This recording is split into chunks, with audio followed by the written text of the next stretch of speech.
As indicated, tonight I plan to share with you some of the experiences that I had in Africa, in Ghana, Cameroon. And to some of you, I know that I commented that I was thinking this was not going to be a particularly easy trip. It turned out that was exactly true. But went to two places, one city in Ghana, and 4 or 5 different places in Cameroon. And first, I want to thank you all. I mean, a few of you or a number of you contributed financially to the trip, but more than that, you know, I've been on enough of these. I really appreciate your encouragement and your interest. It just sort of recharges my battery, hopefully to be able to do perhaps even some more of these. And kind of along those lines, I wanted to remind you, this is my 4th trip to Africa. First time I went to Tanzania, that was the one where Carol went with me. We visited a preaching school there. And then down in Cape Town, South Africa. After that to Uganda, went into Uganda and went to the far western part of Uganda, almost to the Democratic Republic of the Congo. And then this trip to Ghana and Cameroon. So arrived in Ghana, and the people who met me there were the Opokus. Probably, well, I guess in 2011 I had a journey planned, but I saw an article in one of our periodicals. It was written by this George Opoku, the one there in the middle, and it was like, you know, we have souls in Sweden too. Why don't some of you come by and visit them? So I rearranged my journey to be able to do that, had some time to spend with them and some Bible teaching. It's a remarkable story, I thought. George Opoku was from Ghana. And I knew that when I went there to visit him. He had gone there probably 20 years before, nearly 25 years before now. Met this woman from Sweden, met her on one of the buses, married her, had 2 children. And I think for most of that 20-year period, at least in Stockholm, Sweden, I think they were the church. Just about the time that I went there in 2011, they had begun to assemble, to rent a space, a part of the school building, to be able to assemble there. But there's the picture from about 2011, but it was a delight to be able to see them. When I realized I wanted to make the trip to the Cameroon, I thought, what else is close by that I might be able to go see? And I thought of Ghana, and I remembered that George was from Ghana. And since then, long story, but I've learned that there have been many congregations established in the Europe area by people from Ghana. And there's an example. George went there, established a congregation. So I thought, well, I'll contact George. He's from Ghana. Maybe he can make some contacts for me, find me a place to preach in Ghana. Contacted him, and he says, brother, we are planning to go back to visit Ghana for the first time in 10 years. He said, you'd be welcome to go with us. And I said, well, I don't want to interfere with your visit with your family. He insisted. So I was able to go along with George to his home city of Kumasi and travel along with his family, whom I'd stayed with before, and that was just a double, triple delight. But I met them, and then we loaded up to go. Trying to give you some idea, it's 4 or 5 hours from Accra, they pronounce it different ways, the airport up to Kumasi. This was the vehicle. He was already planning to have the vehicle. In fact, that's George's car. And I just want to tell you that all that stuff on top is not mine. My suitcase fit very neatly inside. They are planning to retire there. So as they make journeys there over the years, they're taking things to furnish their house there. And so that's their stuff, not mine. So just on the road, most of the road that we had in Ghana was a very good road. And went there and kind of held like a 2-night gospel meeting there. People very warm, very friendly, very receptive. Wanted me to stay longer, which of course I'd already made the plans to leave, but they were very interested and prayerful about my continued journey over into Cameroon. There are quite a few churches of Christ in Ghana. In fact, in this one town of Kumasi, they said there were 200 churches of Christ. So I'm correlating that strength of numbers there with the fact that they have such a reputation for being evangelistic in other places. Seems that it's good and strong there. I've got a feeling that a number of those churches we would probably consider on the liberal side, but I was very pleased to have an opportunity and a good contact with George. One more comment about the people from Ghana. Several years ago I held a gospel meeting in Montreal, Canada. 1/3 of that congregation was people who were originally from Ghana. So I've got a good evangelistic impression of the people from Ghana. Didn't do a lot of sightseeing. I don't think we did any in Cameroon, but in Ghana, we did. We drove a distance, if you see the red circle, down to Lake Waswami. It was pretty. It was interesting to see. What was most interesting to me was, up until about 300, 400 years ago, they thought that it was a volcano crater. So nobody would live in the region of this lake because they were expecting it to erupt again. And evidently some people went over there and did their digging around, did their research, and found that it was in fact a meteor crater. Meteor had penetrated deep enough to hit the water supply. So anyhow, I don't usually try to have a lot of sightseeing as a part of the reports, but I thought that was particularly interesting academically. So then the time came to say goodbye, saying goodbye to George and Gabrielle, and headed back down the very long road from where they were back to the capital city to catch the plane. And the roads were good, but after we were driving for a while, there was a terrible vibration. And I will tell you some stories about bad roads in Cameroon. This was the only time I really had a great concern. It was really vibrating. Stopped and looked at the tire. The person who was driving me was a mechanic by trade, so I felt, and a Christian brother, so I felt like I was in good hands. But he finally stopped and took the tire off, and if you can see the rupture in the tire there. And you know, the first thing I thought about when I saw that rupture, those people back in church have been praying for me. Truly, the first thought that I had. It was vibrating. It was not good. But there's the guy, Kofi, who was a good driver there and got me there safely in spite of the difficulties. Leaving Accra, a smaller plane because I was just sort of going across that stretch of Africa there along the coast to get over to Cameroon. And only when we left Accra did I realize what a beautiful ocean view it must have had. We got into the airport and we went north, but that was the view that we had while we were leaving. And I was a little bit interested to see, this is Ghana here, and there's the airport there, and we're going over here to Douala in the Cameroon. But we stopped and changed planes in the little country of Togo. And I was intrigued, very small country, very nice airport. Pictures I took as we were approaching there, a port city. As we were leaving, it was just about sunset.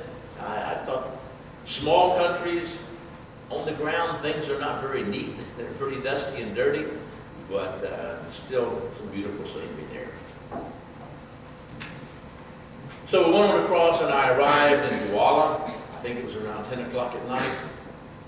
I've been in some messes at the airports before, but never one like that.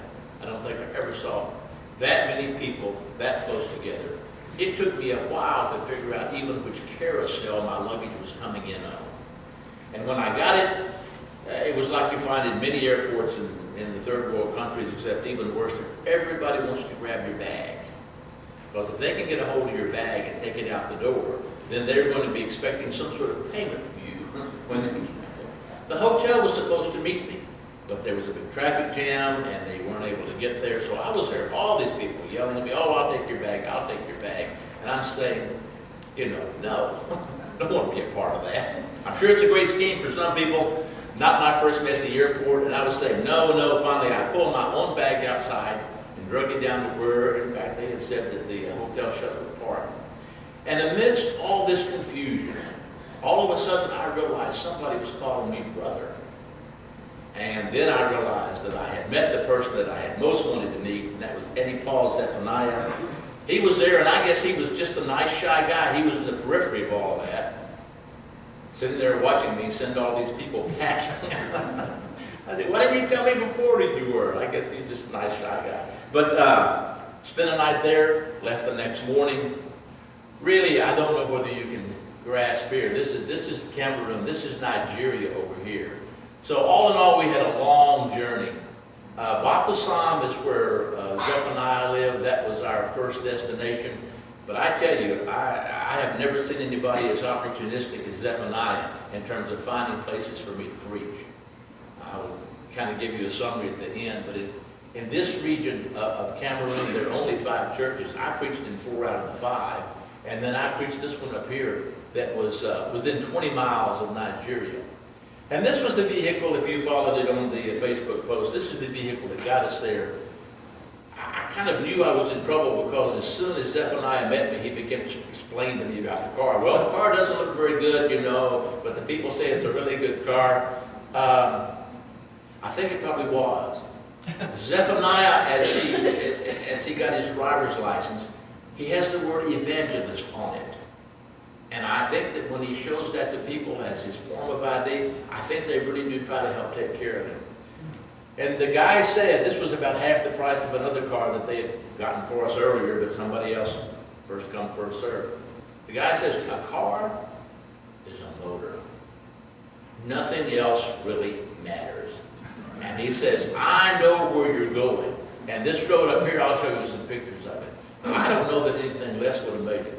This was a full-time 4-wheel drive Subaru Legacy of some vintage some years ago. With a constant 4-wheel drive and occasionally putting it down in the compound lower drive. So I may not have been too impressed in the beginning, but I became more and more grateful for that car. The guy who rented it to him says, I know where you're going. This car will get you there. You know, some of the fancy cars, he says, I rent to the other tourists. You need a car that will get you there. So grateful for the unair-conditioned, not very clean. Actually, on the last day, he got it washed. And they washed the seats. So I sat in the wet seats for a while. But anyhow, there's the Baptism. That's Eddie Paul Zephaniah's. Let me try to make this. That's his hometown. That's where he lives now. Modele, as they pronounce it, that's his home village. That's where some of his family lives. And I think you will see from the pictures, village may be a pretty good descriptor. So he several other places, and there's one that's not listed on there, made arrangements. Before we could even get to Baptism, we had to stop at one of those places, or had the opportunity, I should say, to stop at one of those places.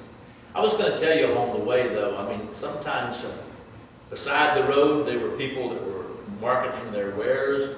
Sometimes the people were driving their wares right up the middle of the road.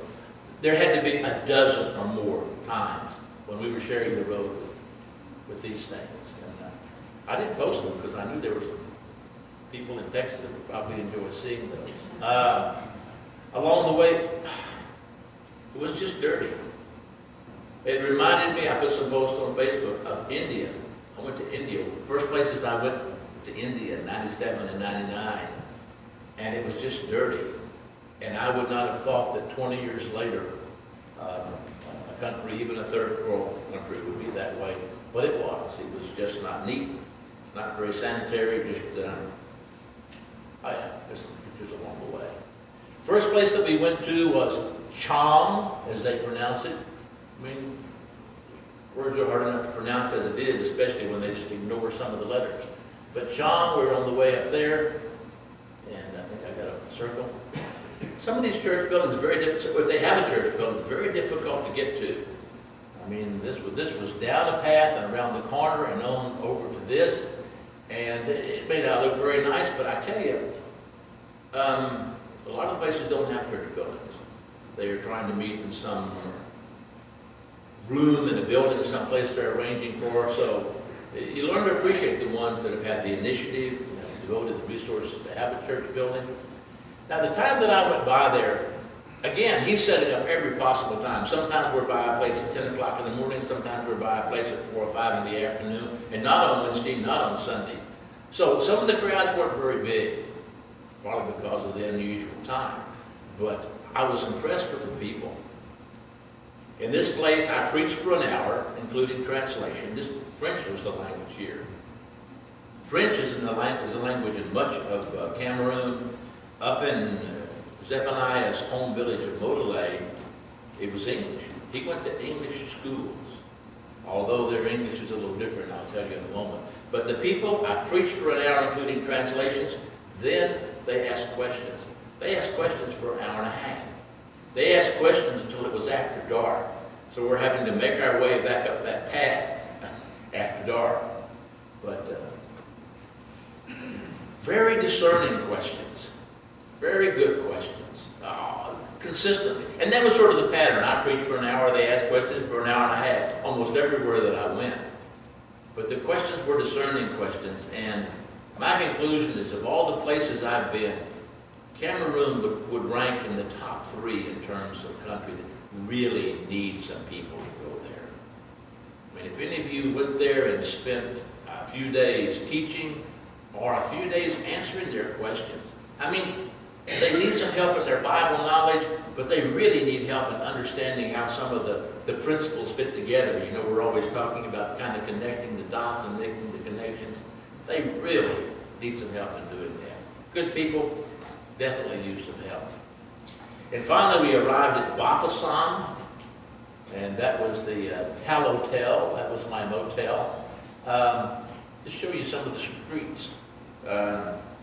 Just not very neat, clean place to be. Saying to somebody, I wish I'd have taken an extra pair of pants. I might have washing pants a lot more often than I typically do on a journey. But we arrived there, and that's where Zephaniah lives. That's Zephaniah's family, his wife, who speaks excellent English also. And that's the baby. And I've been corresponding with Zephaniah long enough that I was there, already corresponding with him when she was having the baby. And she had some pretty difficult times in having the baby. Had some fevers and some sickness, so I had tried to help out a little along the way, and I was very glad to see that baby. And the baby is a friendly baby. Now this picture down here is Zephaniah's wife's mother.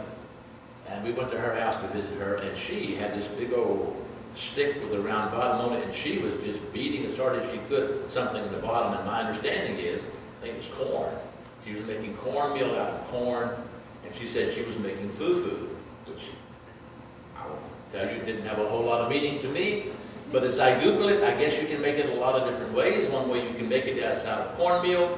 And I guess if you don't go to the store and buy your cornmeal, you just throw the corn in there and you make your own meal. But it was interesting. Zephaniah's wife, very concerned about her mother, not a Christian, and almost kind of pushy. You know, Stan, we want you to go in there and we want you to tell her the whole plan of salvation and all that. And I thought, well, you've talked to her before. I just don't think being pushy is the way that you persuade people. But I sat and talked to her for a while, and I said, well, you know, Zephaniah's a preacher. Would you go one time? Would you promise me you'd go one time and hear him preach? And she readily agreed to that. So I thought, well, how do you eat an elephant?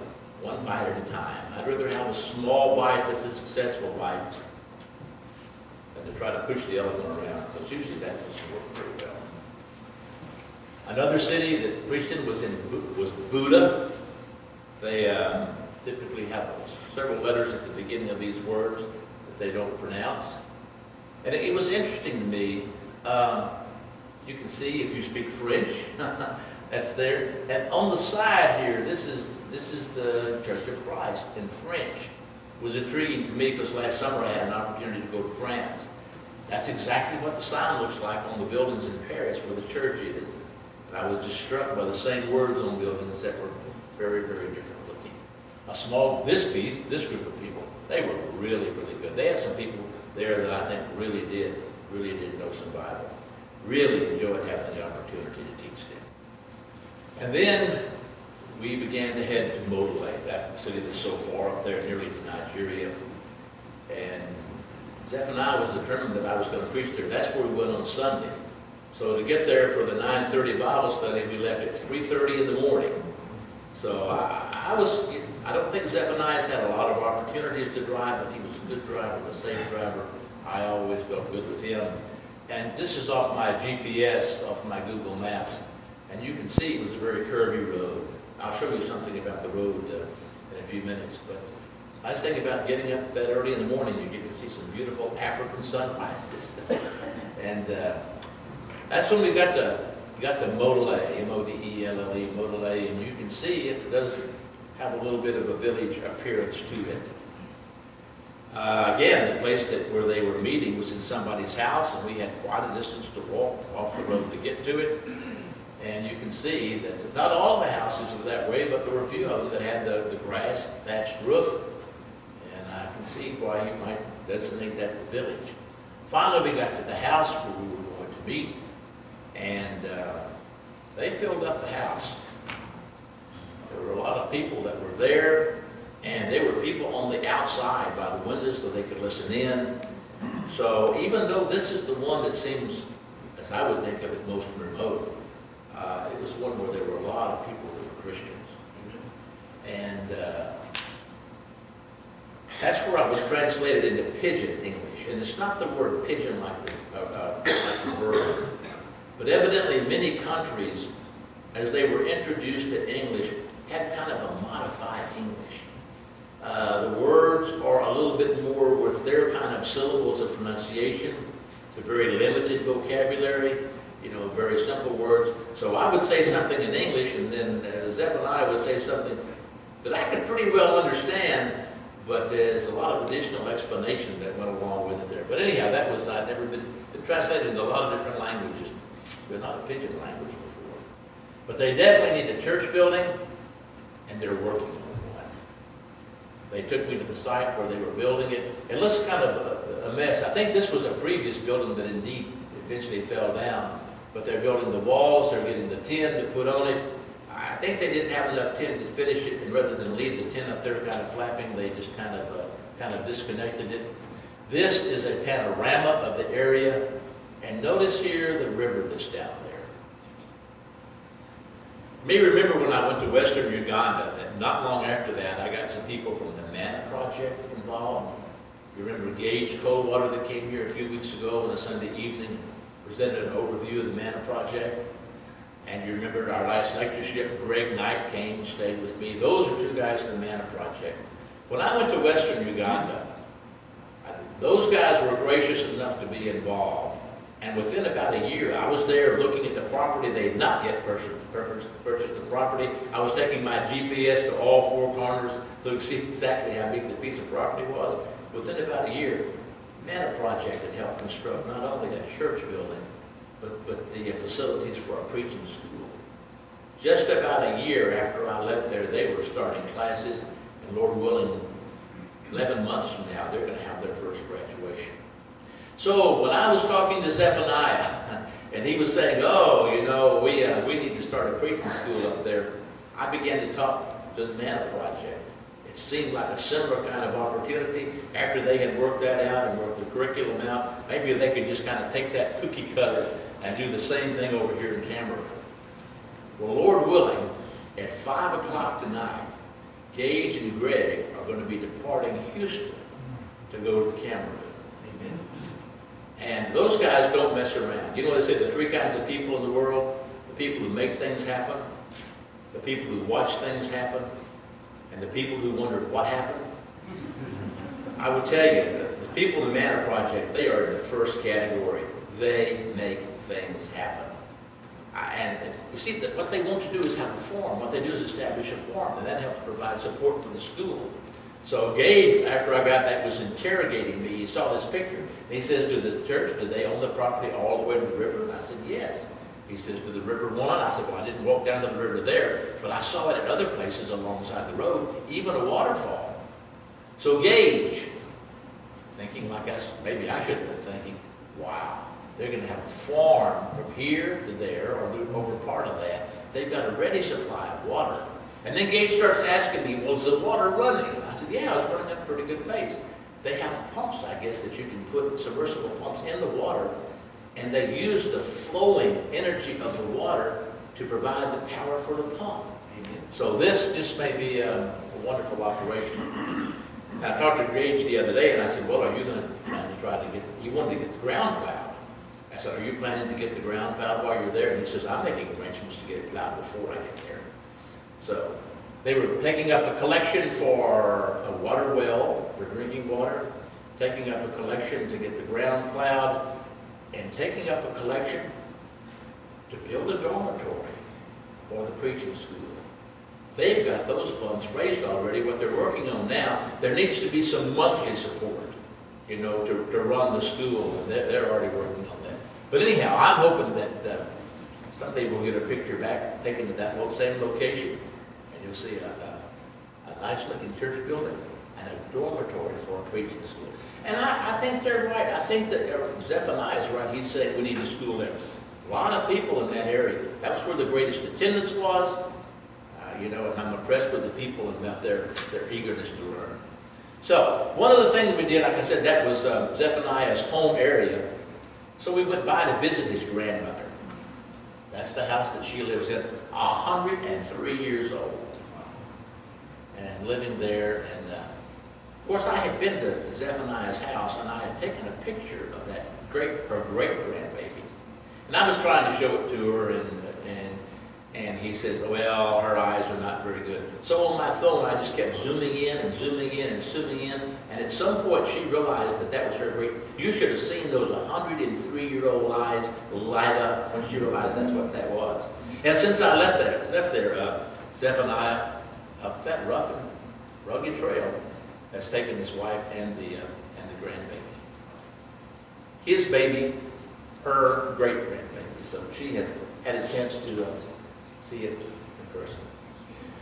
So, finished our work there and started on the road back from that far corner up there in Modele back to Bafoussam. I could show you a dozen pictures of the road. It was hard for me to pick out which ones really looked worst. There's the road, and there's one of the bridges. I guess the roads didn't worry me as much as the bridges.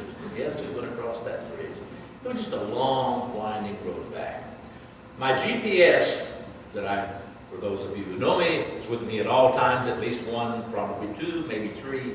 It takes a point every few seconds, and it records the latitude, longitude, but it records the velocity, and it records the elevation. So when I got back, this is the elevation. This is where we started out, way up there in Modele. Big mountain we had to go over to get back down to Bafoussam. And you can see why they're winding roads. A lot of elevation change to make. But what I did was I took the list of points over about a 2.5-hour journey. 2.5-hour journey was about 800 points on my GPS. Of those 800 points, 700 of them were less than 15 miles an hour. So when I say it was a long, slow journey, it was a long, slow journey. But interesting place. But we never really had a tire problem on those roads. Zephaniah, he just, a lot of the road we were doing left and right because he was trying to miss the worst spots of the road. But we got back to Bafoussam, which is his hometown, and you may have noticed we haven't preached there yet. So the place where they met, not their own church building, but the place where they met was close enough to the hotel where I was staying we could just walk there. It was a market. It was just a gaggle of people every day, not just a Saturday market, every day. And we walked for several blocks through this mass of people. And before we got started, I asked him, I said, Zephaniah, help me look. Let us see whether we can spot another white face in this crowd. And the answer was no. That's just not a lot of place that I guess that people go. But we got on over to the, again, it's not the church building, it's just the place that they use for preaching and teaching. And two things. One, that's Zephaniah, that's his wife and baby. And that's his brother, his physical brother, who lives down there also. And again, there are not many people that were there, but this, I think, was like 10 o'clock in the morning. One thing I wanted to point out, see that blackboard back there? There are blackboards in several pictures. I think they have better instructional techniques than they do. Sometimes when I went for Nepal, I was writing on the board drawing pictures, and the people were saying, wow, this is a whole new way of teaching. Well, those people have figured out every place that I went, there was a blackboard, and a blackboard had been used. So that was there in the middle of the day, and that's the subtlety that they had written for our discussions that particular day. Bagate is another place that I went to teach. I thought I ought to show that out of being fair and balanced. Look how neat and clean those streets are. I went through a lot of towns, not just the ones that I preached in, but along the road. This was the neatest, cleanest place. And again, you see the French there. There's the Church of Christ in French. They had a building, fairly neat building there. There I am preaching. Look at the blackboard. Blackboard is all filled with stuff. That's not my stuff. And again, there were only a few people there. Really, really good questions. Half a dozen of you need to each go spend a week over there and help those people. Gather in information about the Bible, help them make the connections, and especially help them understand how to apply to their daily lives. Then it was time to leave, and they dropped me off at my motel, and I should be aware of this drill by now. I think almost every country, they call you back about a half an hour. Oh, can we come by and visit you? We have something we'd like to give you. And so there is Zephaniah and his wife and the baby, and that's his physical brother.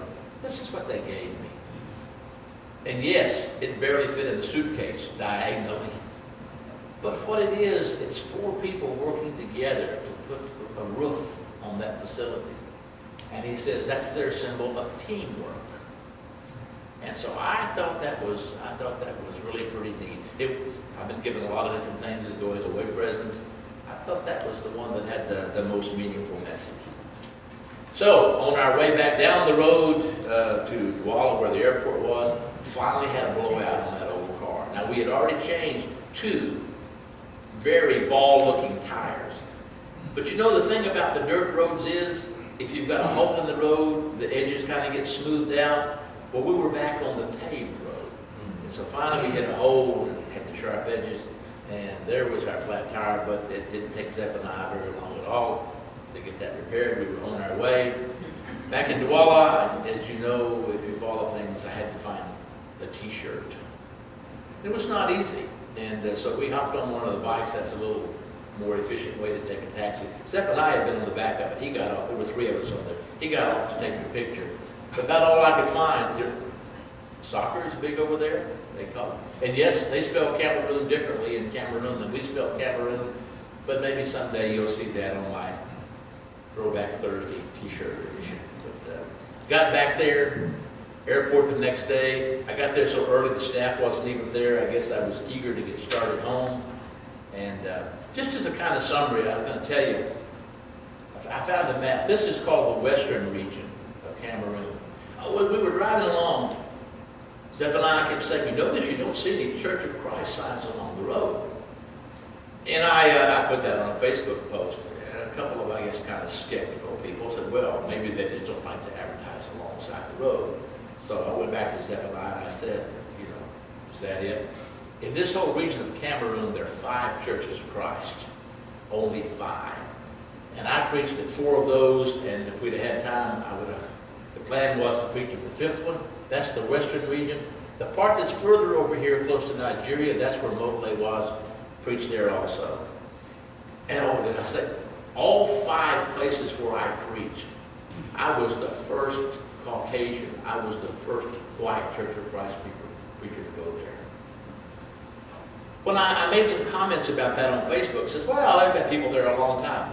Not up in this part of their world. Down in Douala, over toward Uganda, which is the capital city, I think there have been people there for many, many, many years, preaching and teaching. People visiting, trying to help them and encourage them. But the places I went, people had not been. And those of you who know me, I really enjoy that. I get a feeling of satisfaction going, not down the well-beaten path to the places that so many go, but to have the opportunity to go where maybe not so many people have gone. So I thank you again for the interest you show, the many ways that you encourage me. Having the opportunity to preach the gospel to people who rarely have an opportunity to hear it. And of course, the opposite of that is over here, where we have so many opportunities, we probably don't even take advantage of all of them. It's not hearing the gospel that saves a person, it's obeying the gospel. If you have been studying, if you've been listening to lessons here, and you know the things you need to do to become a Christian, you have to believe, you have to repent, you have to have that essential change of heart, Luke 13:3. Matthew 10:10, Jesus says he wants us to confess him. We need to confess him for the part that he had in our salvation. He is the Christ. He is that promised Messiah. He is the Son of God. He's part of deity, come to earth in human form, and then be baptized. Indeed, for the remission of sins, Acts 2:38, Acts 22:16, to wash away sins.